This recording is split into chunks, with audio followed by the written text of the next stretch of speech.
Nós, da Fundação Vanzolini, fazemos parte do seu dia a dia.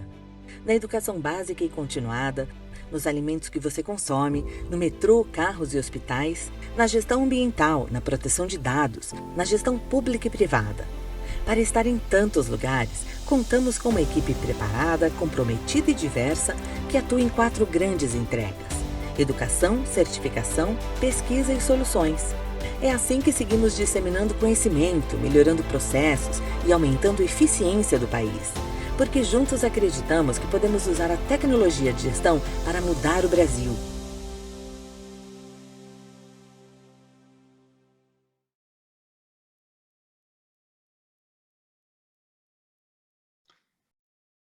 Bom, uma boa noite a todos. Eu queria agradecer a presença de todos aqui, especialmente dos nossos parceiros hoje nesse webinar, que vai tratar da questão do analista de dados, o mercado de trabalho, as suas atividades nas organizações. Queria apresentar, em primeiro lugar, e os votos de agradecimento ao Jaime Müller, que é Country Manager da Tableau, uma empresa muito ativa nesse mercado, oferece plataformas, soluções muito utilizadas no campo da análise dos dados. Muito obrigado, Jaime, seja bem-vindo aqui à Fundação Vanzolini. E a mesma coisa ao Paulo Seixas, que é uma pessoa que a gente já conhece, já trabalhou com a gente alguns anos atrás, é um profissional também muito envolvido com esse campo de trabalho. Ele é diretor de uma empresa relevante nesse setor, é consultor aqui no Brasil, e eu fiquei sabendo agora que está abrindo uma empresa fora do Brasil, né? Está expandindo essa empresa nos últimos anos, e os dois ficarão conosco aí por uma hora e meia, passando a experiência que eles têm e discutindo aspectos relevantes desse tema do analista de dados. Eu queria agradecer muito também toda a audiência que está aqui com a gente, é um prazer tê-los conosco, e me apresentar também. Eu sou o Roberto Marques, eu faço parte da diretoria executiva da Fundação Vanzolini, sou diretor de operações, respondo principalmente pela área de educação, né, que é uma área que está antenada nesse assunto e pretende em breve lançar alguns produtos no campo da análise de dados, ciência de dados e assim por diante. Eu combinei com os nossos parceiros de hoje, Jaime e Paulo, de a gente começar esse evento. Eu vou fazer algumas perguntas mais gerais para os dois poderão comentar um pouco, discordar, acrescentar alguma coisa em relação ao que o outro vai comentar, e desde o início deixar à disposição de vocês, da audiência, o chat para que vocês possam fazer perguntas. Essas perguntas serão, na medida do possível, endereçadas ao Paulo e ao Jaime, que poderão, assim, desta forma, interagir com vocês, né, que são, na verdade, o foco do nosso evento de hoje. Então, muito obrigado aos dois, muito obrigado a todo o pessoal que está aí na retaguarda da Fundação Vanzolini, e obrigado à nossa audiência aqui hoje conosco.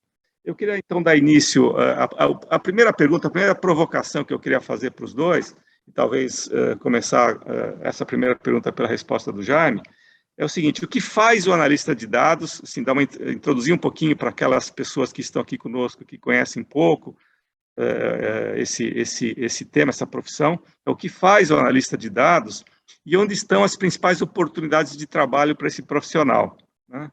E talvez, emendando um pouquinho, comentar um pouco sobre o mercado de trabalho, que tem levado esse mercado de trabalho a, como a gente sabe, né, acho que todos nós sabemos, é um mercado bastante aquecido, né, bastante demandante. O que está levando a essa situação, o que as empresas estão vivendo que levam a essa situação de busca bastante grande de profissionais dessa área. Então, boa noite, Jaime, mais uma vez obrigado, a palavra é sua.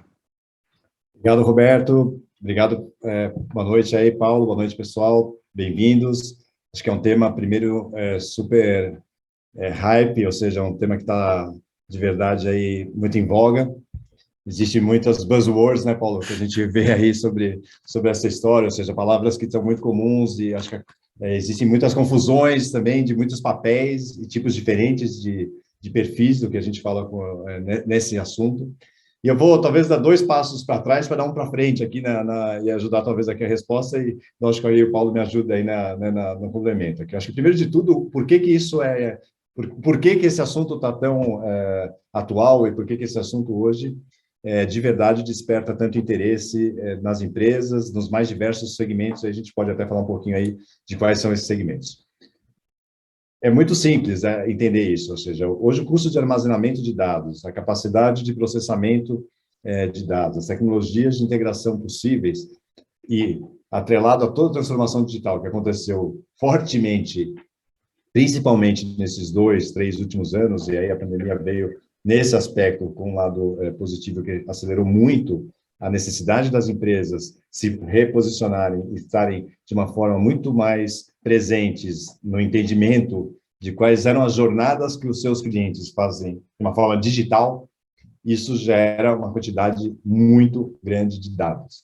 E aí, obviamente, aí entram, né, o nosso, como pessoa física, você pode pensar uma série de utilizações que você tem hoje no dia a dia digitais, ou seja, mídias sociais, uso intensivo, como é que eu começo a cruzar comportamentos de mídias sociais com outros comportamentos de informações transacionais que você tem, assim por diante. Então, acho que é importante dar esse passo para trás para entender o contexto, né? Em que contexto que a gente se coloca e por que esse contexto ele fundamenta, né? Ele é um pilar que fundamenta essa busca intensa para entender dados. Então, a gente teve aqui, só para voltar ainda mais um ponto em relação ao que a gente assiste todos os dias, né? Já praticamente a gente se acostumou aí nos últimos 2 anos e meio, todo dia em qualquer canal, aqueles gráficos importantes da pandemia, ou seja, como é que a gente entende a pandemia? Na verdade, nós estávamos sendo ali um analista de dados, né? Ou seja, a gente estava alguém pegou aquela informação vinda de diversas fontes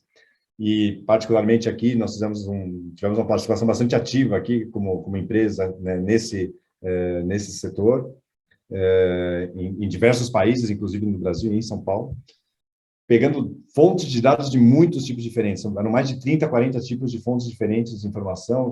Só para dar um exemplo clássico aqui, acho que ele é um exemplo bem real e bastante atual, onde se pegava deslocamento de pessoas, taxa de infecção, capacidade de UTIs livres, leitos livres, capacidade de equipamentos hospitalares, tráfego de deslocamento de carros, enfim, colocava-se isso tudo num grande, né, o que a gente chama aí, né, de um grande lake, né, um grande lago de dados, para poder fazer uma análise. Esse trabalho do analista de dados, que é um dos perfis, né, do que eu queria até comentar, que existem vários perfis nessa carreira de dados, é um trabalho típico de analista de dados, ou seja, pegar grandes volumes de informações e, a partir dele, conseguir traduzir em algo que a gente chama de insight, né? Ou seja, o que é o insight? É alguma informação de entendimento daquele dado em pró de algum benefício específico. Nesse caso, ele foi absolutamente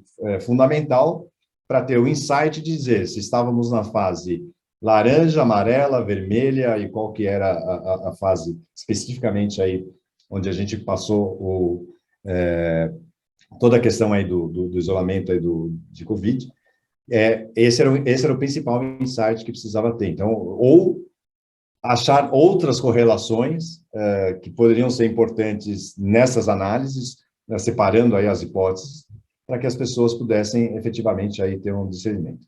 Então, só para concluir aqui a minha fala. Então, o analista de dados, basicamente, ele é um grande leitor e analisador de volumes muito grandes de dados e fica realmente aí buscando esses insights que podem ser totalmente críticos e muito práticos para a evolução de qualquer business, né? A gente deu aqui o caso da saúde, mas poderia ser qualquer outro setor. E para concluir, eu queria falar um pouquinho de que pode haver eventualmente alguma confusão, algum questionamento, seria natural. Quais são os perfis que existem quando a gente fala carreira de dados, né? Então, aí, até expandindo um pouco a segunda parte da resposta. A gente pode falar de analista de dados, é um dos perfis. A gente pode falar de cientista de dados, eu vou deixar aí o Paulo explorar bastante isso, porque ele é um especialista nisso, sem dúvida. A gente pode falar... e qual é a diferença, né? Ou seja, o cientista de dados, ele basicamente, ele trabalha três pilares. Ele trabalha o pilar de business, né, do negócio, o pilar de estatística e o pilar de programação. Esse é o principal perfil. E qualquer um pode ser cientista de dados? Essa resposta eu vou deixar para o Paulo falar, que ele deu ótimas histórias aí sobre isso. O cientista de dados ele trabalha basicamente com algoritmos e modelagens. Esse é o grande trabalho, a grande área onde a gente faz trabalho. E hoje, por curioso, e aí já entrando um pouquinho na segunda pergunta, Roberto, a gente tem, pelo World Economic Forum, é a primeira profissão, a profissão número 1, primeiro lugar de carreira no World Economic Forum, é cientista de dados. Então, acho que isso responde um pouco do tamanho da oportunidade que a gente enxerga quando fala desse assunto. E aí a gente tem outros tipos. Tem o engenheiro de dados, que é um cara que trabalha muito mais na infraestrutura, ele capta os dados, ele armazena os dados, ele organiza os dados, ele tem um foco muito mais técnico, ou seja, de organizar toda essa história, ele é um engenheiro de dados. A gente poderia dizer que ele é o cara que defende e determina o dado em estado bruto. Podemos dizer assim de uma forma bastante ampla. E aí a gente tem outros papéis, né? Que tem um especialista em machine learning e inteligência artificial, que está correlato aqui a essa história, que é desenvolver modelos e criar soluções de aprendizagem de máquina.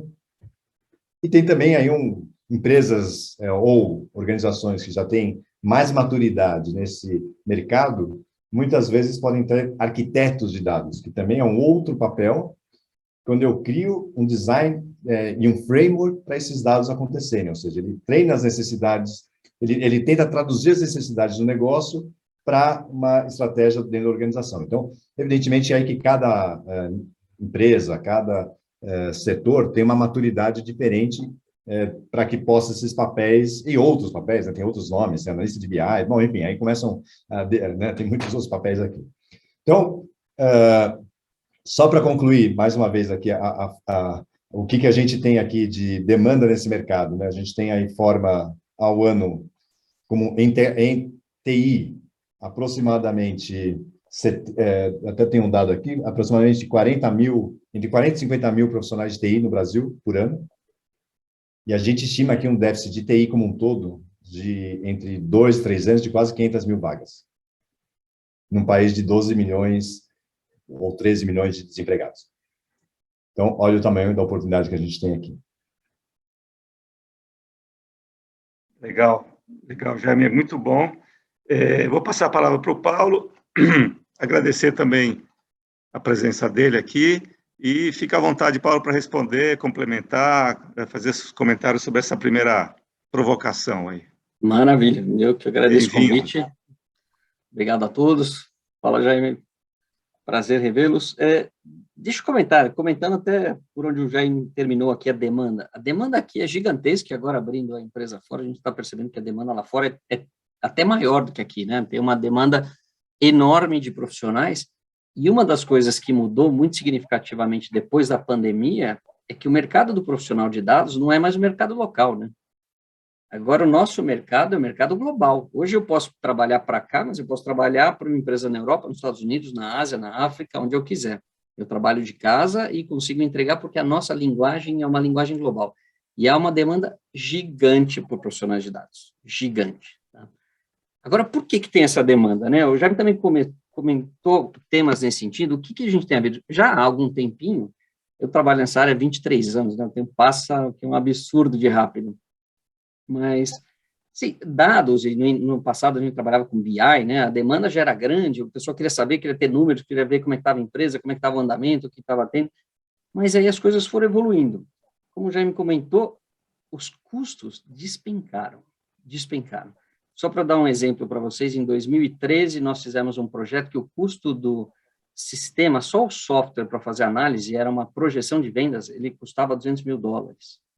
Hoje eu faço isso de graça. O software eu uso um software na web de graça, não preciso pagar por isso. Se eu quiser pagar, se o meu volume de dados for muito grande, eu vou pagar $100 no máximo.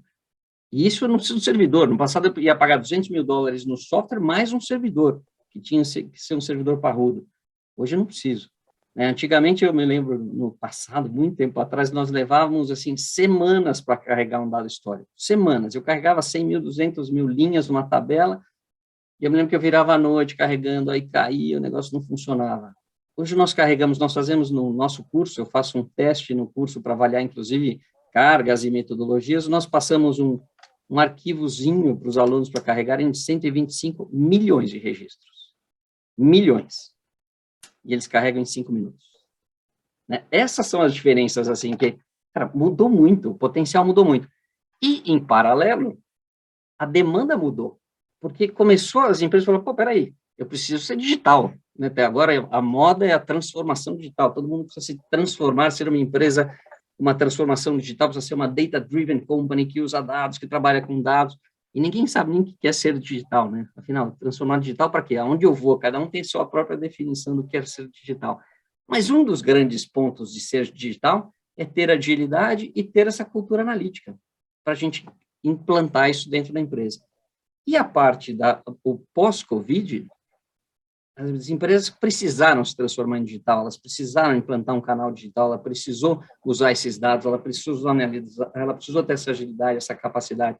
Então, a transformação não foi mais um buzzword só, ela começou a ser uma necessidade. E aí corre atrás de todo mundo. Eu preciso dizer, espera aí, olha para trás, não tem ninguém para fazer aquilo, como é que eu vou entregar? E aí você tem uma demanda gigantesca desse profissional, né? E cada vez maior. Agora, é o mesmo profissional? Não é. Se eu olhar desses 23 anos trabalhando com dados, se a gente olhar para trás, o que era profissional de dados? O que a gente entregava? Eu entregava um relatório. Né? Muito tempo depois, eu comecei a entregar um dashboard, que era bonito, colorido, cheio de gráfico. Melhor ainda se o gráfico se mexia, se movia. Ah, olha, tem uma barrinha aqui, eu mexi. Olha o gráfico, ele mexeu, não sei o que, ele é vivo. Né? Eu já tinha uma projeção, isso era lindo. Hoje, um profissional de dados, ele faz um monte de coisas diferentes. E o grande papel desse cara não é mais só entregar um relatório, entregar um pedido. Antigamente, o cliente sabia o que ele queria. Hoje, o cliente não tem a menor ideia do que nem ele precisa do que ele pode fazer. Então, o papel do profissional mudou muito. Hoje, esse profissional, ele tem que levar para a empresa, um dos grandes focos dele é criar essa cultura analítica dentro da empresa. Ele precisa desenvolver essa capacidade dentro da empresa. E aí o perfil dele é completamente diferente. Mesmo que eu tenha especialidades, hoje a grande função dele é trazer essa transformação cultural. E aí eu tenho, claro, especialidades diferentes, né? Eu posso ter um analista que vai fazer um relatório? Posso. Eu posso ter um engenheiro de dados, que é aquele que vai encontrar o dado e transformar esse dado? Posso. Mas mesmo esse engenheiro já mudou. Porque antigamente o nosso dado era uma fonte de dados estruturada, em especial o ERP. Né? Eu tinha o dado no ERP, eu tratava o ERP SAP, na época da DataSUS, olha só, nem existe mais, mas as coisas antigas, né, que vai trazendo na memória. CRM já era complicado, porque o dado, CRM é uma sujeira esse dado, já não é um dado bom para trabalhar, né? Tem muito texto, você está maluco, como é que eu vou trazer? A nossa fonte era uma tabelinha, né? E um dado limpinho, não vinha com um dado com coluna errada, com um dado quebrado. Hoje, pessoal, imagem é dado, som é dado, não ter dado é dado, eu preciso criar uma estratégia de dados. Então, o papel do profissional de dados falou, não é só conectar numa base, eu preciso pensar na estratégia de dados, eu preciso criar uma estratégia de dados, eu preciso gerar esse dado. E aí tem toda a transformação disso. Né? O que é o transformar? Então, tem um engenheiro que vai capturar isso, vai colocar isso numa base de dados. Qual base? Antigamente era tão fácil, era uma base só. Hoje eu tenho 500 tipos diferentes de bases de dados, mas que base que eu vou usar? Como é que eu vou usar? Minha arquitetura é uma arquitetura fluida, você vai evoluindo essa arquitetura. Antigamente, eu casava com a arquitetura. Né? Eu comprei SAP, eu morro com SAP. Eu comprei Oracle, o resto da minha vida eu só vou ver Oracle na minha vida. É Cognos, é Tableau, não sei o que, hoje não. Hoje a gente evolui, eu tenho uma arquitetura mista. Então, o perfil desse profissional de dados também mudou bastante. Né? Não é mais o perfil que a gente tinha, e não são só as carreiras muito específicas que a gente tinha. Então, eu tenho, por exemplo, um cientista de dados, né, que ele tem que pensar em diferentes algoritmos, pensar em diferentes análises de dados. Eu tenho, por exemplo, até o arquiteto de dados, que já me comentou, né, que vai pensar qual é o meu modelo de dados. Eu preciso pensar numa estratégia de dados. As empresas tinham uma zona de dados. Hoje elas têm, peraí, não pode ser uma zona. Dado é um ativo estratégico, eu tenho que pensar na minha estratégia de dados. Como é que eu faço isso? Né? E tem uma figura nova que trabalha com dados, que a gente tem desenvolvido hoje, que é o responsável pela transformação analítica.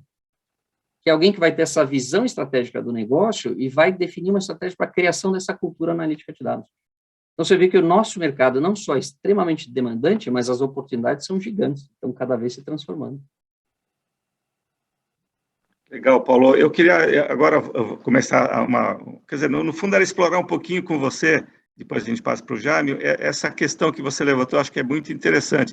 Além das várias carreiras dentro de dados, né, vocês falaram em engenheiros, arquitetos, analistas e cientistas, que já é uma diferenciação bastante significativa, esse desafio que você falou, eu estava pensando sobre ele, é um desafio muito grande, que você meio deu a entender que também é função desses profissionais passar essa questão da cultura do dado, a cultura de dados, quer dizer, que é uma mudança cultural, né? Mas de grandes proporções, porque as mudanças culturais, elas são, em geral, complexas, né? E esse desafio de fazer com que empresas que até então eram mais baseadas nessas ferramentas que você falou, compravam as ferramentas, usavam por muitos anos e tinha lá suas profissões nessa área segmentadas.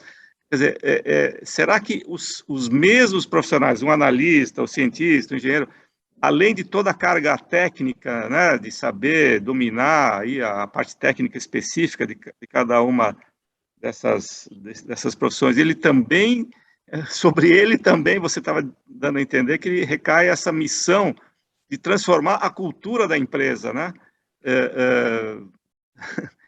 Qual é a sua experiência concreta assim nas organizações?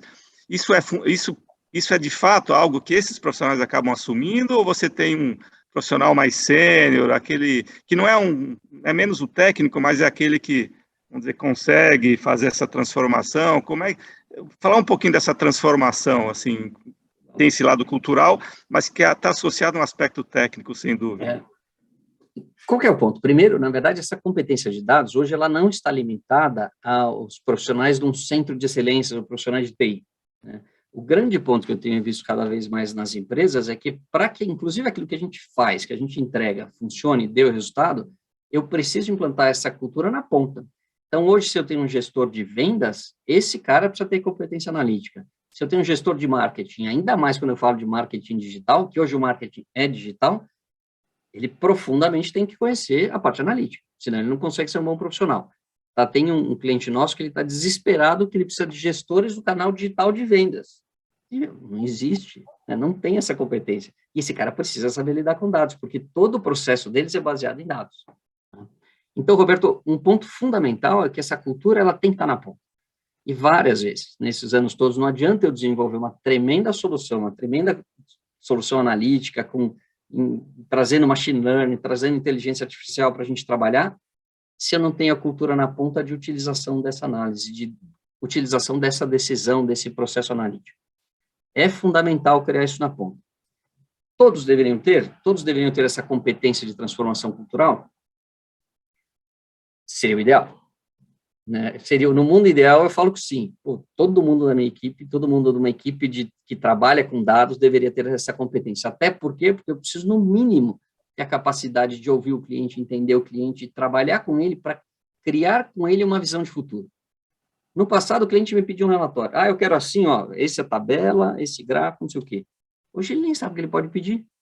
Ele nem sabe o que eu posso analisar, que tipo de estratégia de dados eu posso criar, né? A minha solução não é mais um relatório. Minha solução pode ser um app, pode ser um website, pode ser um produto, pode ser um monte de coisas diferentes usando dados, né? Até a nossa entrega mudou. Então, hoje, por exemplo, na minha equipe, eu tenho um monte de desenvolvedores. Por quê? Porque, cara, site, app, isso é um produto de dados que a gente tem que fazer, né? Não dá só para fazer análise, eu tenho que entregar o produto final. E mais do que isso, eu tenho que entregar o resultado que o dado vai gerar. Agora, em relação à transformação, tem um ponto-chave, né? É um processo extremamente, sim, muito trabalhoso. Não é fácil trabalhar com a transformação. E para você ter uma ideia, Roberto, em 2010, eu montei um MBA só para trabalhar com mudança cultural, com gestão de mudança. E eu testei, na época, todas as metodologias que eu podia encontrar de gestão de mudança, de transformação, né, de transformação cultural, e nenhuma funcionou. E até hoje eu continuo testando e buscando aquela que eu encontro, afinal, o que funciona. Então, não é uma coisa fácil, né? A gente tem casos de sucesso que a gente consegue, e tem casos que a gente bate cabeça, que dependendo da cultura não dá. Então, é um processo fundamental, mas não é um processo ainda simples, que a gente ainda tem que buscar um método para isso que funcione. Mas todos deveriam pensar nisso, todos, no mínimo, deveriam ter claro que, olha, eu sou um agente da mudança. e não simplesmente o entregador de pedidos. Legal, Paulo, muito interessante a sua visão, a sua experiência, fica clara aí nesses comentários. Eu queria passar a palavra para o Jaime para ver como é que ele vê essa questão. O Jaime, só liga o seu microfone. Desculpa. O primeiro que o Paulo acho que tocou em pontos críticos e fundamentais, a gente vive isso diariamente em todos os nossos clientes, né? Ou seja, a gente percebe uma demanda que vem normalmente de um CEO, né, do presidente da empresa, e fala assim, eu preciso melhorar minha capacidade de tomada de decisão, preciso estar com as minhas informações melhor ajustadas ou visualizadas, e que elas me permitam rapidamente tomar uma decisão. E para esse decisor, aparentemente é simples, né? Acho que é um pouco do Paulo falou. Ou seja, eu vou colocar uma plataforma, qualquer que seja ela, preferencialmente que seja nossa, óbvio, mas enfim, e a partir daí isso está resolvido. Mas de verdade não é assim que funciona, e eu posso dizer para vocês, com toda a minha experiência aqui de uns 20 e poucos anos aqui no nosso segmento de software, que a maior parte dos projetos analíticos falham em função da adoção. Ou seja, as pessoas deixam de adotar. Não tem nenhuma questão técnica que é motivo de falha, que eu conheça, pelo menos, em relação a software. Mas eu conheço muitos projetos que naufragaram em função de simplesmente não terem a capacidade de abraçar exatamente aí o ponto que o Paulo trouxe, a transformação de mudança, ou seja, realmente a gestão dessa mudança, ela demanda um impacto tão forte do comportamento das pessoas que ela simplesmente, consciente ou inconscientemente, naufragam projetos enormes que tinham propósitos muito bem estabelecidos assim por diante. Como é que a gente faz no dia a dia para evitar isso? E eu acho que esse é um aprendizado constante. Eu acho que, como o Paulo falou, né? Ou seja, as teses elas vão se atualizando, né? No sentido de que a gente vai testando outros modelos, outros formatos. Eu acho que existe hoje uma vantagem importante em relação a isso, que é a própria disseminação e a facilidade das plataformas existentes, elas estarem muito mais friendly, né? Ou seja, elas são muito mais acessíveis do ponto de vista do usuário. Então, hoje a gente trabalha praticamente com as melhores plataformas, né? As que realmente são as mais famosas e de melhor sucesso, elas são low-code, né? Low-code é que não tem código. Eu sou uma pessoa de negócios, eu vou pegar o exemplo aí que o Paulo falou, eu sou uma pessoa que preciso performar vendas, preciso entender a minha previsão de vendas, a minha capacidade de produtividade do meu time, eu preciso entender qual é o ticket, quais são os produtos que estão sendo mais vendidos, achar correlações entre os produtos que dão um diferencial para um cliente que já tem, que ele possa fazer um upsell, um cross-sell, ou seja, vendas cruzadas, ou melhorar a categoria daquele produto. Tudo isso já está muito disseminado, as pessoas já têm uma melhor consciência e uma melhor conscientização dessa necessidade. Eu acho que isso ajuda bastante, e eu acho que também aí é um subproduto dessa questão aí da transformação digital, essa conscientização melhor das pessoas de ter esse tipo de necessidade e de utilização.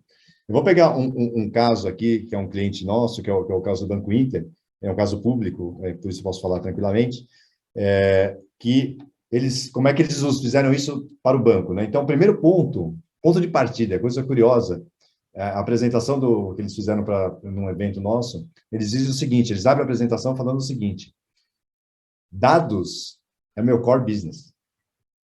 Então, assim, isso já muda totalmente o tipo de conversa que você vai ter, né? Você pensa num banco, e a primeira coisa que esse banco se posiciona é falar assim, dados é o meu core business, não é? Ou seja, eu monto os meus produtos, eu monto minha estratégia, e isso até um pouco do case que ele fala, ele entendeu aí na mesma linha que a gente está falando lá dos insights, capaz de criar produtos a partir de uma leitura de dados, como eles fizeram, por exemplo, a criação de no estado de Minas, em função aí da alta de energia. Muitas empresas, né, a energia em Minas, até por uma questão de impostos, é uma das mais caras do Brasil. e eles optaram, e perceberam no mercado que havia um movimento muito forte, há um movimento muito forte em busca de alternativas de energia em troca de energia elétrica, ou seja, energia elétrica muito cara, e aí muitas pessoas estavam, evidentemente, aí partindo para painéis solares e assim por diante. E as pessoas, evidentemente, têm um custo, né, esse painel de instalação, e é um custo alto, tal. E eles criaram, a partir dessa identificação, né, de uma leitura desse movimento de mercado, de algo bem específico daquele momento, fala, puxa, se a gente conseguir criar uma forma de participar de resolver esse problema para um cliente nosso, através de um produto que facilita o acesso a esses painéis, e facilita o acesso ao pagamento desses painéis, e que, na verdade, se transforma num fluxo de caixa muito mais viável, pode ser uma boa oferta para o mercado, além do que, por um outro lado, ainda tem uma preocupação, que eu tenho dois ganhos adicionais, que, primeiro, eu tenho uma relação de poder ter uma conta mensal com esse cliente, afinal de contas, eu vou, na verdade, acabar poder ser até um provedor dessa energia que está sendo gerada a partir de uma compra do banco e repassada para os clientes, do ponto de vista solar, e, obviamente, aí tem um segundo benefício, que seria aí a questão toda de uma preocupação ambiental, de trazer mais energia renovável para dentro do planeta. Então, isso é só para dar um exemplo de como isso pode ser diferente, a tal ponto de que o negócio, ele é ao contrário hoje, né? Eu acho que o Paulo foi super feliz no que ele falou. No passado recente, a leitura de dados eram para relatórios que eram pedidos para uma área técnica, que demorava, né, ou que vinha de um RP, uma base super transacional. E hoje a gente tem dados, não, além dos dados transacionais, que já são super conhecidos, dados que a gente chama de dados de experiência, que são dados captados em N locais diferentes, em N formatos diferentes, em N padrões diferentes, que se conjugam e se transformam a partir do momento que você tem eles disponíveis. Então, do ponto de vista prático, as empresas eles mudaram, né, saíram de um modelo de relatórios para, ao contrário, hoje, talvez, os dados é que respondem para mim que produtos que eu vou oferecer ao mercado. É uma inversão completamente do ponto de partida. É a partir dos dados é que eu vou entender e vou me posicionar para o segmento A, segmento B, enfim, em que canal, né? Isso é super importante também, qual é o canal que eu vou estar distribuindo esse dado. E ele precisa ter, eu costumo dizer o seguinte, né? Dado, ele é o bem mais valioso da empresa e a única coisa que não está, né, não tá no balanço da empresa. É curioso isso, né? Apesar de ele ser o bem mais valioso, ele não está no balanço da empresa. E ele, de verdade, ele precisa ser acessível, ele precisa ser seguro, ele precisa ser confiável, ele precisa estar em multicanais e, principalmente, ele precisa resolver algum problema de negócio. Só complementar uma coisa aqui, Jaime. Vai lá, Paulo. Essa questão, Jaime, de você, né, que nem você citou o caso do Banco Inter aí, que ele aprendeu no mercado, não sei o que, e começou a trabalhar. Antes, realmente, o dado era para olhar de dentro da empresa o que aconteceu no passado, né? E hoje a gente trabalha com o conceito de organização que aprende. O que é isso? Ela captura dados do mercado como um todo e ela usa isso dentro do processo de transformação, porque ela tem que se adaptar, ela tem que pensar no cliente, tem que pensar no canal do cliente, qual que é a jornada do cliente com o produto ou com o serviço dela, para onde esse cliente está indo, mas ela tem que usar isso internamente para esse processo de transformação, de adaptação e evolução da empresa como um todo. Então, muda tudo, e o perfil do profissional de dados aqui é completamente diferente, né? Se era aquele que falava, me passa o relatório, eu construo o relatório, agora ele tem que, inclusive, desenhar essas jornadas de aprendizado. Como é que eu vou, que tipo de estratégia de dados que eu tenho para estar conhecendo cada vez mais meu cliente, meu fornecedor, meus concorrentes, para que eu consiga trazer essa informação para dentro e criar um processo analítico aqui, que isso aqui retorne como conhecimento corporativo. Só para fechar o tema. O Jaime levantou esse ponto, né, que dados hoje cada vez mais é um bem intangível, super importante, né? Não está no balanço, mas poderia estar, né? Hoje em dia, inclusive, tem o valor de uma marca, né? Tem vários esforços aí do pessoal de contabilidade e tal, para quantificar, né, esses bens intangíveis, e dados acho que certamente é um deles. Mas eu queria pegar agora, aproveitar duas perguntas que surgiram da audiência, da Renata e da Poliana, e juntar com uma pergunta que era uma provocação que eu queria fazer, que é baixar um pouco mais o nível das trajetórias e dos interesses individuais, né, das pessoas que estão buscando, de alguma forma, se especializar nessa área. Eu acho que tem dois pontos interessantes. A Renata está perguntando quais são as oportunidades de atuação com dados de pessoas que vieram da área de TI, têm uma história em TI, mas não têm uma formação muito técnica. E a Poliana, ela vem da área de biológicas, tem uma experiência na área de biológicas, análises clínicas em especial, e quer fazer a transição para essa área de dados. Então, ela está pedindo para vocês uma sugestão, um pouco como fazer essa transição. Eu juntaria tanto a pergunta da Renata como da Poliana com um ponto que é interessante a partir do que vocês dois estão falando. Porque quando a gente fica pensando no primeiro momento, bom, para trabalhar com dados, ou eu sou engenheiro, ou eu sou cientista, ou analista de dados. Mas, na verdade, vocês estão trazendo uma coisa mais ampla, né? Um aspecto mais amplo. O gerente de vendas tem que conhecer dados, tem que fazer um curso, tem que ter uma especialização. Eventualmente, um gerente de análises clínicas, né, da Poliana, ou mesmo, não precisa ser gerente, alguém que trabalhe com análises clínicas, ele não pode ser só o especialista no procedimento da análise clínica, né? Inclusive pensando em crescer na carreira, essa questão de dados, saber trabalhar com dados, com tendências, o Jaime deu exemplos lá do período da pandemia, que a gente está meio que terminando agora. Quer dizer, como é que, ou seja, trabalhar com dados e absorver esse conhecimento, se especializar, não é só para aquele que quer se tornar um profissional de dados, quaisquer que sejam as alternativas. Eu estou certo quando falo isso? Não sei se eu falei demais, mas tem as duas perguntas da Poliana e da Renata, e juntando com o meu ponto aí. Jaime, você quer começar? Posso começar. Primeiro, obrigado aí pelas perguntas. Acho que é isso que a gente deseja aqui, é atender aí as principais curiosidades, demandas, enfim, entender aí o que está por trás aí dos pensamentos de vocês. Então, primeiro, acho que a resposta, acho que o Paulo é bem especialista para responder essa pergunta, mas eu vou talvez aqui trazer um pouco do meu ponto de vista. Eu acho que o primeiro ponto é uma carreira acessível. Então, eu acho que é uma boa... Eu só tenho boas notícias para falar sobre essa resposta. É uma carreira acessível. Ela, basicamente, é uma carreira que você, tendo um nível de conhecimento relativamente razoável do ponto de vista de lógica, né? Então, vamos pegar a primeira pergunta. Eu só venho de TI, então, ou seja, eu tenho minimamente algum nível de lógica já montado, porque basicamente é uma carreira que depende da capacidade da pessoa de ter curiosidade e buscar soluções. Ela não precisa ser necessariamente um matemático, um estatístico ou um mega programador e assim por diante. É uma pessoa que tem um conhecimento bastante comum e que vai ter interesse, sim, de desvendar, eventualmente, aí, alguns problemas enunciados e problemas que vão se surgindo ao longo do tempo.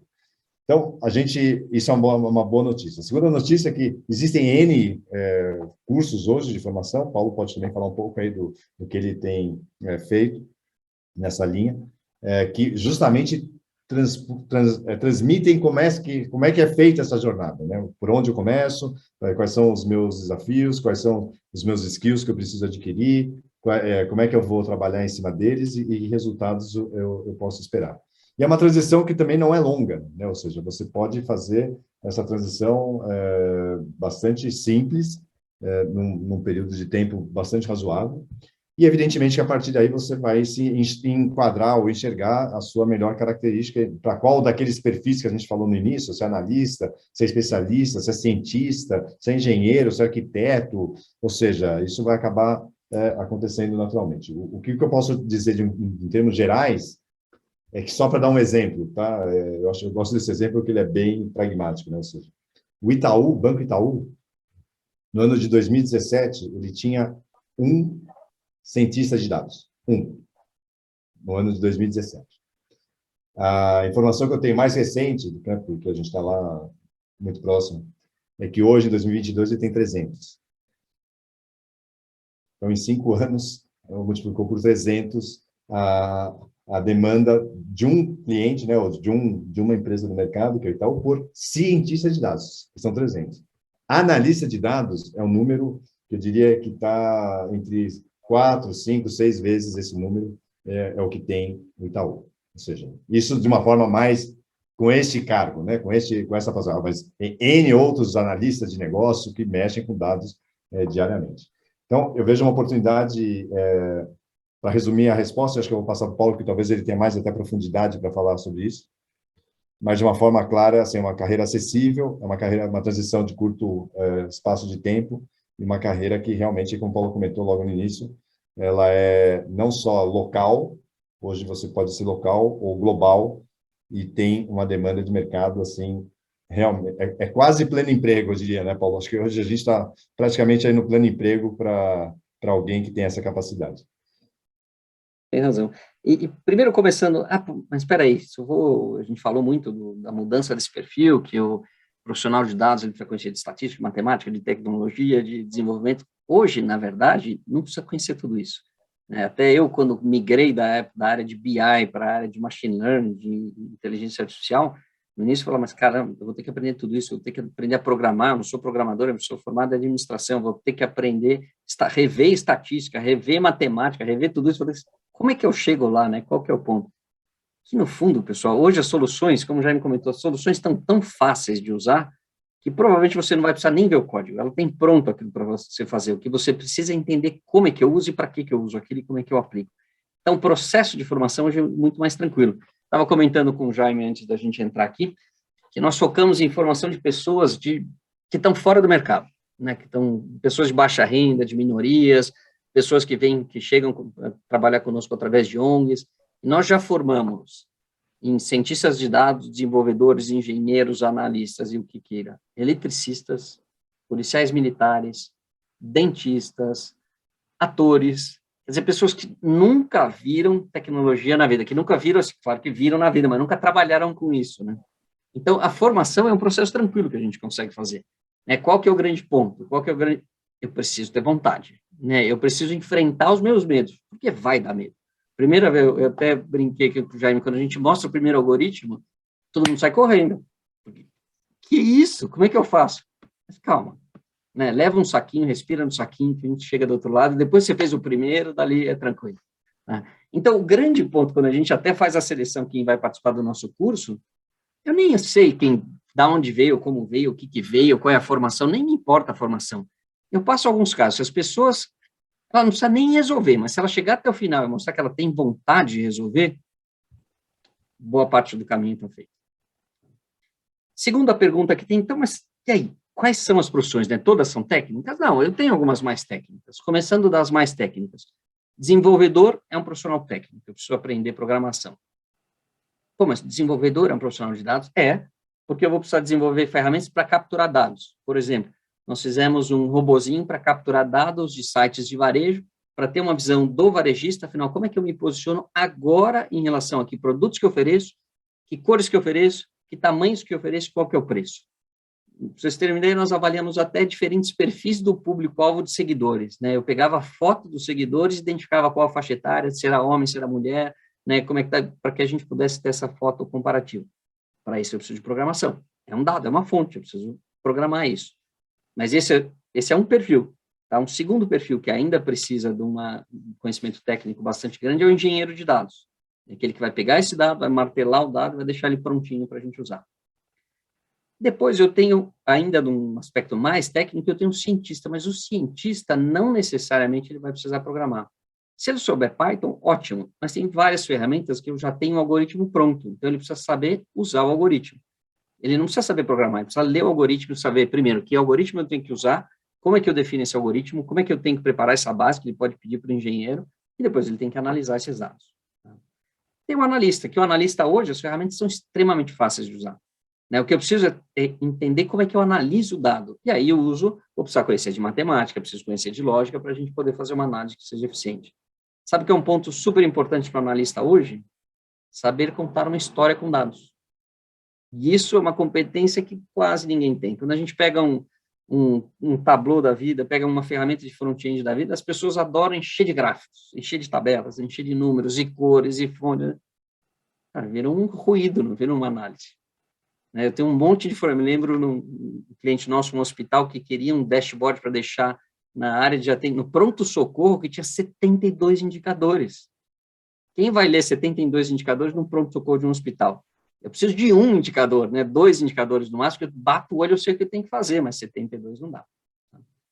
E, indo ainda para frente, eu preciso de um analista de dados nas áreas de negócio, em todas as áreas. Cada vez mais eu vou precisar ter essa competência na área de marketing, na área de vendas, na área de produção, na área de supply, na área de RH. RH, por exemplo, é uma área que está dando saltos em relação à análise de dados. Eu preciso, por exemplo, eu quero reduzir turnover, tem dados para isso. Eu quero melhorar minha contratação, tem dados para a gente usar isso. Eu quero melhorar o processo de desenvolvimento, tem dados para a gente trabalhar com isso. Então, cada vez mais essa competência também está na ponta. E aí a gente pode trabalhar essas carreiras dentro do dado. Tá? E a última ponta, que seria o responsável pela transformação cultural, que aí precisa cada vez menos, ele vai precisar usar dados nesse processo, mas ele não precisa construir soluções de dados. Obrigado, Paulo. Tem 2 perguntas aqui que eu queria passar para vocês, que também continuam nessa linha aí mais vamos dizer assim, das trajetórias e dos interesses específicos, né? A Leísa está perguntando sobre ferramentas gratuitas. Quais são as ferramentas gratuitas e seguras para agregar? Ela trabalha com análise de tendência, não sei exatamente em que tipo de empresa, mas ela está pedindo indicações de ferramentas gratuitas e seguras. E o Aparecido, que trabalha em logística, que é uma área certamente que precisa, sempre precisou e continua precisando muito de dados, de análise de dados, ele também está assim, fazendo uma pergunta bem pragmática, que é como que se ele faz um curso online, se faz um curso EAD, como é que ele começa a se envolver mais com essa área de dados. E agora acabou de aparecer uma pergunta, ou um comentário do Fábio, deixa eu ver aqui, semana passada, vou ler aqui para vocês, semana passada participei de um evento que dizia que os dados é o novo petróleo. Nessa nova linha, fizeram um comparativo desde a extração de petróleo bruto até o frentista, e a cadeia é grande. Nesse comparativo, petróleo e dados, é bem raro encontrar desde o cara que limpa os dados até o cara que gerencia o todo. Se existe algum roadmap para o step by step dos cargos, quer dizer, como um roadmap para ir evoluindo ao longo da carreira, né? Acho que essa é a pergunta agora que apareceu, essa última aqui, acho que é Jefferson, né? Fábio Santos fez essa última pergunta. Qual de vocês quer começar? Bom, posso falar um pouquinho das ferramentas, posso até, Roberto, voltar aqui no chat, assim, uma das ferramentas disponíveis, a própria Tableau, vou até colocar aqui, tem o Tableau e tem um acesso gratuito, né? Tem acesso gratuito, está aí para vocês, é só entrar no site e usar. Então, está aí a ferramenta líder do Gartner por mais de 10 anos aí, como uma ferramenta especificamente para fazer visualização, preparação de dados, assim por diante. Vocês podem usar depois, evidentemente, aí, divulgar, inclusive, aí tem todo o interesse de divulgação aí para os estudantes. Vamos lá, do ponto de vista de logística, eu acho que é uma das áreas mais dependentes, de algoritmos, e aí algoritmos até bastante sofisticados, para que a coisa possa acontecer, A gente está falando aí de coisas absolutamente críticas, principalmente quando está falando de transformação digital e quando a venda, por exemplo, nem sei se esse é o seu caso dessa parte da logística, mas de venda por e-commerce, essas empresas, na verdade, o que é hoje o Mercado Livre, que é um dos grandes clientes nossos aqui também, um dos maiores sites de qualquer coisa, de compra de qualquer coisa, e te entrega isso no dia seguinte, ou seja, a capacidade que o Mercado Livre tem de fazer as conexões entre rotas, transporte, tipo de carga, volume, distância de armazém e tantas outras variáveis, tempo de tráfego, disponibilidade, enfim, são N variáveis. Ela é absolutamente dependente desses algoritmos, e esse é o grande sucesso, na verdade, de conectar toda essa organizar e conectar todas essas informações para oferecer um serviço, uma experiência, na verdade, aqui acho que a palavra experiência é bem válida, para os clientes finais. Então, eu percebo, é uma das áreas mais demandantes de todos os tipos de dados e sofisticação, na verdade, aí, de aplicação e aprendizagem de machine learning, de algoritmos, porque realmente somente com essa capacidade é que é possível fazer entregas no mesmo dia, entregas, enfim, disponibilizar, poder praticamente aí em tempo real, né, te dar uma projeção de entrega no produto que está disponível num local que pode estar distante, inclusive, de você. Então, acho que, especificamente para a logística, é uma área sensacional aí de exploração e de uso de dados. Da pergunta sobre o petróleo, não vou... sobre dados é o novo petróleo, sem dúvida nenhuma. Acho que isso é fato, e eu acho que cada vez mais a gente vive disso. E aí, eu acho que eu vou deixar para o Paulo responder essa questão aí se existe ou não uma hierarquia. Na verdade, esse roadmap, eu acho que eu vou dar a minha opinião, Paulo, só para antes passar para você, mas a minha opinião é muito clara, que é o seguinte: não existe uma hierarquização desses papéis, são papéis diferentes. Eu diria que, para mim, o que mais vale não é o papel ser analista, cientista, engenheiro, especialista, arquiteto. De verdade, o que mais vale é aquele que entrega mais valor para o negócio, ou seja, aquele que consegue traduzir isso e voltar para o negócio e dar uma vantagem para aquele negócio, ele é o cara mais valorizado, independentemente de qual papel ele exerce naquele momento dentro dessa linha. Essa, pelo menos, é uma opinião bastante pessoal, e é o que eu acompanho aqui no dia a dia aqui dos clientes e das empresas com quem a gente trabalha. Paulo, a palavra é sua. Não, concordo com o Jaime Início, começando pela sua última resposta dele aqui. Os cargos, na verdade, né, o que a gente comentou, eu tenho desde desenvolvedores, engenheiros, especialistas em base de dados, que hoje nem se fala mais, mas a gente tinha no passado, analistas de dados, cientistas de dados, os Digital Transformation, né? Então, você tem diversos perfis e todos eles se juntam. Eu não preciso começar de um para passar para o outro. Eu posso virar um cientista de dados, eu posso ser um engenheiro, eu posso ser um desenvolvedor, eu posso ser um analista, eu posso fazer todos os dados e ter essa competência múltipla. Tá? Não preciso começar por um para depois chegar no outro. Depende um pouco da aptidão que cada um tenha, né? Quem gosta mais de análise pode ir direto para o negócio, quem gosta de programação pode virar um desenvolvedor. Concordo com isso. Eu acho que depende um pouco do caminho pessoal. Cursos que vocês estão perguntando aqui, o pessoal tem vários, né? Tem vários e vários lugares para vocês buscarem. A Vasoline tem cursos Coursera, EDX, Udemy, Udacity, Alura, nós damos cursos, tem 5.000 cursos diferentes que a gente pode fazer. Depois eu vou falar um pouquinho sobre, tá bom, legal, uma coisa é formar, outra coisa é conseguir entrar no mercado, como é que a gente faz, né? Então, cursos tem um monte que a gente pode trabalhar. E em relação às ferramentas, também tem várias ferramentas, como a Tableau, tem outras ferramentas, mas eu começaria também por uma ferramenta de front-end, como um Tableau. Porque é uma ferramenta que é simples de usar e ele já tem uma competência grande de ponta a ponta, de obtenção do dado, de transformação do dado, de análise do dado, quer seja uma análise mais tranquila com gráfico, uma tabela, ou uma análise mais avançada com algum algoritmo. A gente já dá para começar a fazer muita coisa com ela.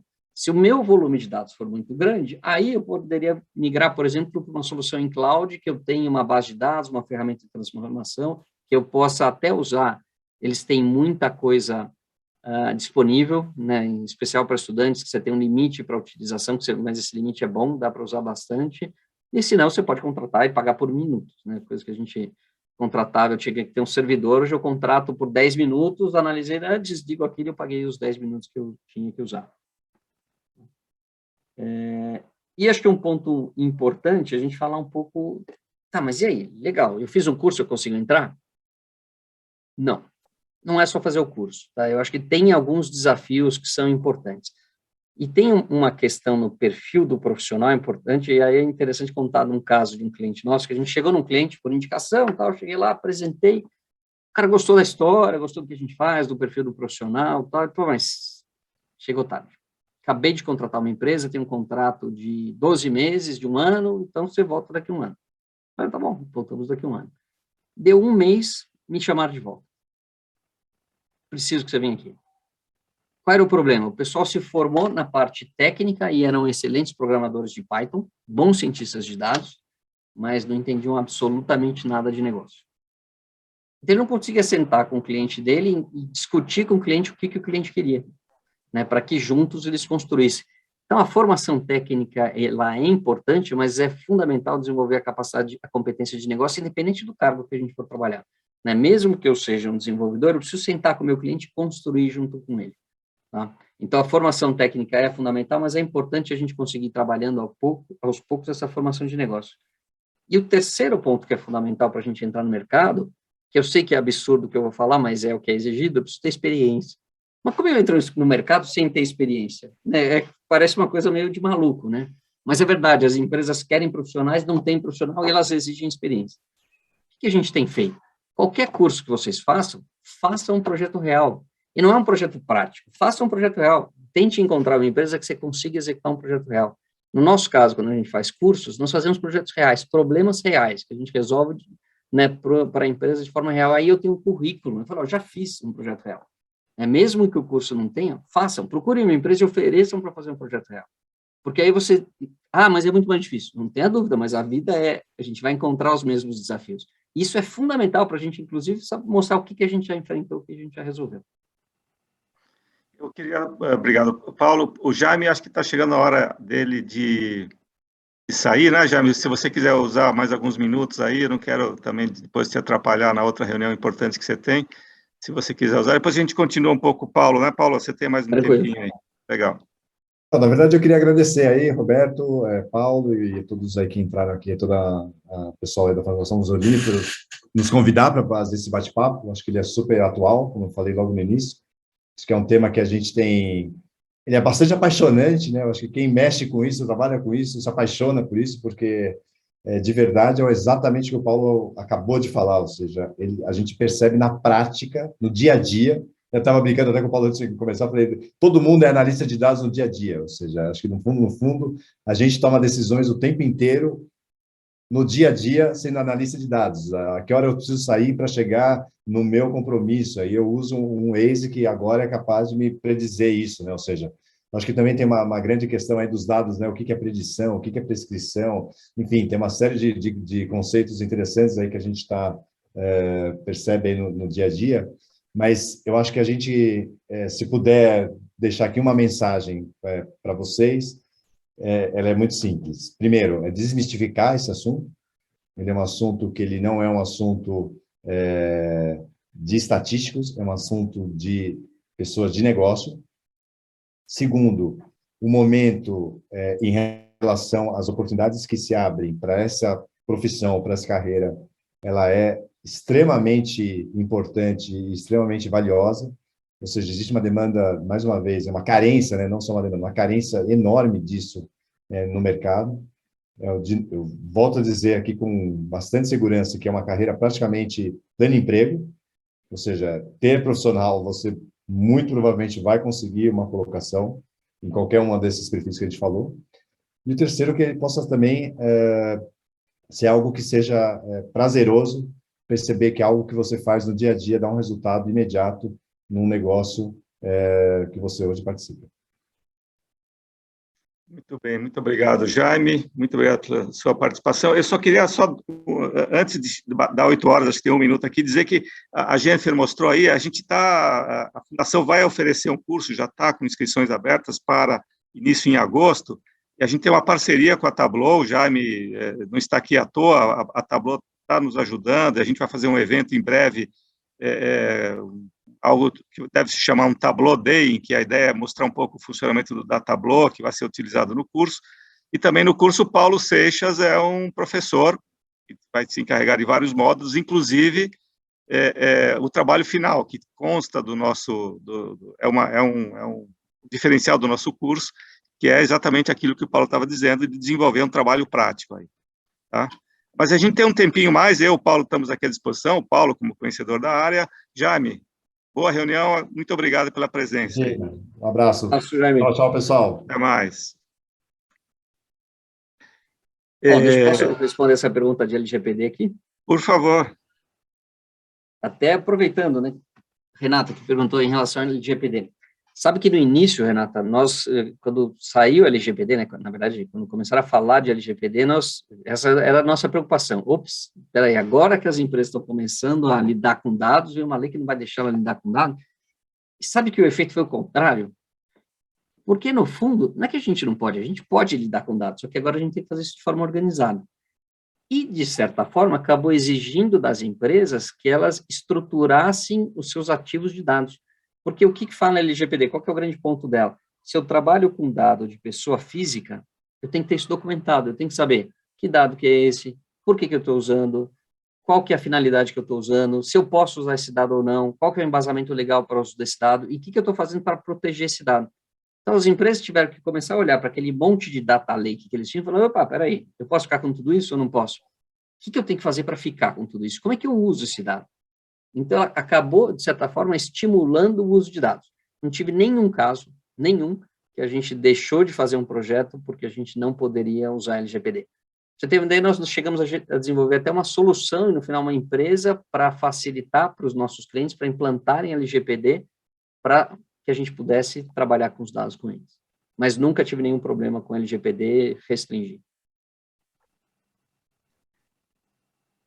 Valeu. Mais algum ponto? Alguém tem mais alguma pergunta? A gente pode explorar mais um pouquinho aqui a experiência do Paulo. Bom, Paulo, eu ia perguntar para você um pouco essa questão das plataformas, aplicativos. Existe risco da pessoa, sei lá, que quer se envolver na área, quer se tornar um profissional da área de dados, acabar se especializando, sendo um especialista numa plataforma, num software, e depois isso acabar, sei lá, sendo ultrapassado por um outro produto, uma outra plataforma, e a pessoa ficar meio assim, a ver navios por conta dessa mudança tecnológica muito rápida, né, que a gente vê. No passado, Roberto, eu tinha especialistas em determinadas tecnologias. Então, por exemplo, minha equipe, quando eu comecei, minha equipe era especializada em SAP, né? Depois, quando a gente foi evoluindo, falou, bom, agora eu tenho uma... E no passado você tinha especialistas em partes da tecnologia. Então, tinha um especialista na parte de ETL do SAP, um especialista na parte de base de dados, um especialista na parte de front-end. No meu caso, eu já preferi que ele conhecesse de ponta a ponta, que ele conhecesse de cada tempo que tem, né, que ele conhecesse fazer o trabalho de ponta a ponta. Depois, a gente começou a ter especialistas em diferentes temas, né? Então, Cognos, SAP, Microsoft, Tableau, não sei o quê. Só que aí veio a questão, a mudança, a transformação em relação a Big Data e em relação a Cloud. E hoje, eu não tenho mais especialista em nada, né? Eu tenho especialistas em arquiteturas, e aí, por exemplo, se ele é especialista é um engenheiro de dados que trabalha com Azure, ele vai saber trabalhar com Amazon, vai saber trabalhar com Google, vai saber trabalhar com IBM, com Oracle, com SaaS, com o que for.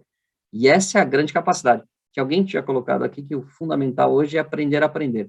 E não tenho a menor dúvida. Todos os nossos cursos, por exemplo, são estruturados onde o principal resultado que eu quero no final do curso é desenvolver essa capacidade de autoaprendizado. Porque as ferramentas, se antigamente elas evoluíam uma vez por ano, agora elas evoluem toda semana. E eu preciso ter essa capacidade de aprender. Então, o grande ponto mesmo que eu resolvo, eu vou fazer um curso Azure, vou fazer um curso Tableau. Legal. Mas já entenda que o foco não é ser especialista naquilo, mas ser especialista em dados e em aprender. Porque a gente vai estar continuamente aprendendo. Você está sem som. Sim. O Aparecido pergunta, ele te pede um pouco o seu insight sobre a questão do tempo para a formação. Quanto demora? É uma pergunta... talvez um pouco difícil, mas você certamente tem o que dizer sobre isso. Pois é, tem, assim, a formação você nunca vai parar, né, Aparecido? Esse é o ponto, que a gente vai começar a formação, depois, quero conhecer um pouco mais disso, eu tenho que estar sempre atualizado, tenho que estar sempre estudando. Mas um curso mínimo que a gente faz, por exemplo, eu faço um curso de 180 horas, né, que é o curso mínimo para eu começar a ter uma visão clara, pode ser de desenvolvedor, de cientistas ou de engenheiro de dados, tá? E é um curso que dá trabalho, você vai ter que fazer trabalho. Então, tem bastante de análise de dados, por exemplo, capacitação de 100 horas. Agora, um curso aprofundado, a gente está em 540 horas. Tá? E depende um pouco do nível de detalhe que você vai querer chegar, você pode começar para trabalhar e aí você vai se aprimorando, depende da tua estratégia.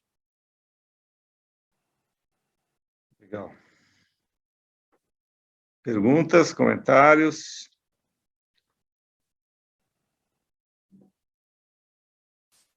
Deixa eu ver se eu tenho alguma coisa que eu anotei aqui.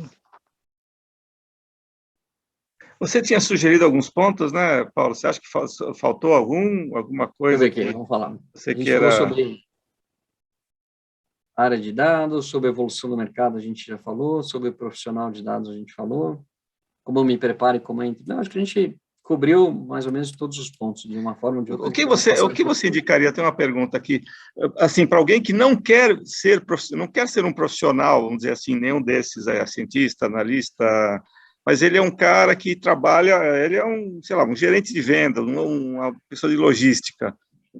O que você sugere em termos de formação, em termos de, assim, qual é né, ele não quer ser um profissional de dados, embora ele vá mexer com isso, mas ele tem uma carreira já, vamos dizer assim, relativamente bem encaminhada numa das áreas, a financeira, logística, área comercial. O que você sugere para essa pessoa no sentido dela estar mais up-to-date em relação a essas questões?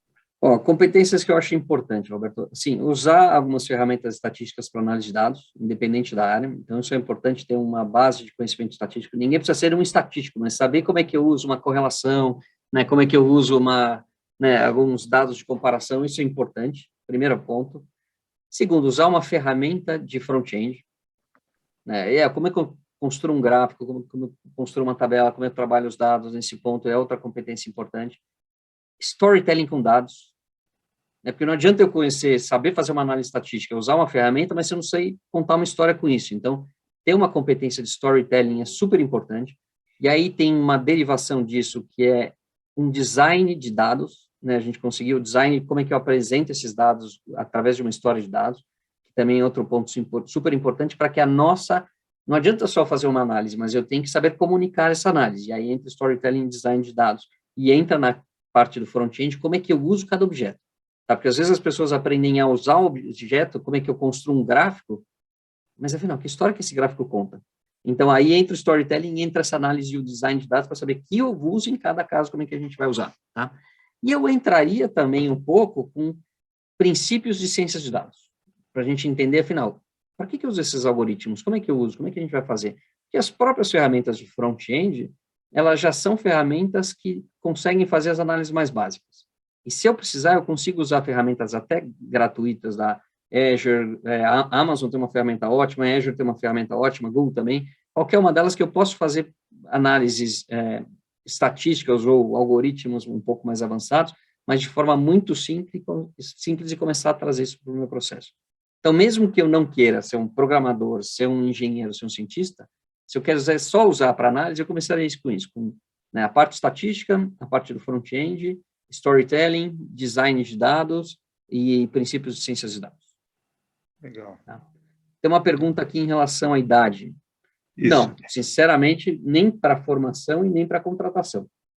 Pode ser de qualquer idade. Hoje a gente forma pessoas, por exemplo, de diversas idades, né, desde 16 anos de idade até, no nosso curso, até 60 anos de idade, sem problema nenhum. Tendo a competência, o mercado está tão demandante que idade não é um fator.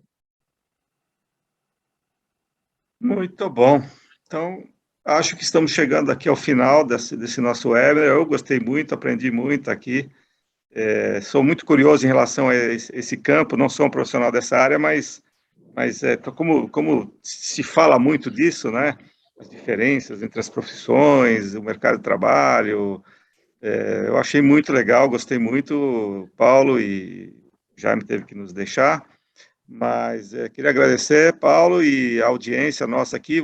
Esse webinar vai estar disponível, né? Vocês estão vendo aí alguns recados da Jennifer, vocês podem conseguir o certificado de participação, vocês vão ser informados de onde esse vídeo, essa reprodução desse webinar vai estar disponível, e vocês muito provavelmente todos vão receber convites para um próximo evento, onde a gente deve fazer uma espécie de uma demonstração do potencial da Tableau, né? E mais para frente o curso. Vocês devem receber algum material também sobre o curso que a Fundação Vanzolini lança agora em agosto sobre análise de dados. Tá, ok? Estamos sempre à disposição para qualquer dúvidas aí, qualquer e curiosidade que vocês tenham sobre os nossos cursos, ou mesmo sobre essa área de análise de dados, por favor, nos procurem, a gente terá todo o prazer em oferecer o que a gente sabe e compartilhar o nosso conhecimento com vocês. Paulo, muito obrigado, até a próxima. Obrigado a vocês todos, obrigado à equipe de suporte aí da Fundação Vanzolini. Até a próxima, uma boa noite para todos.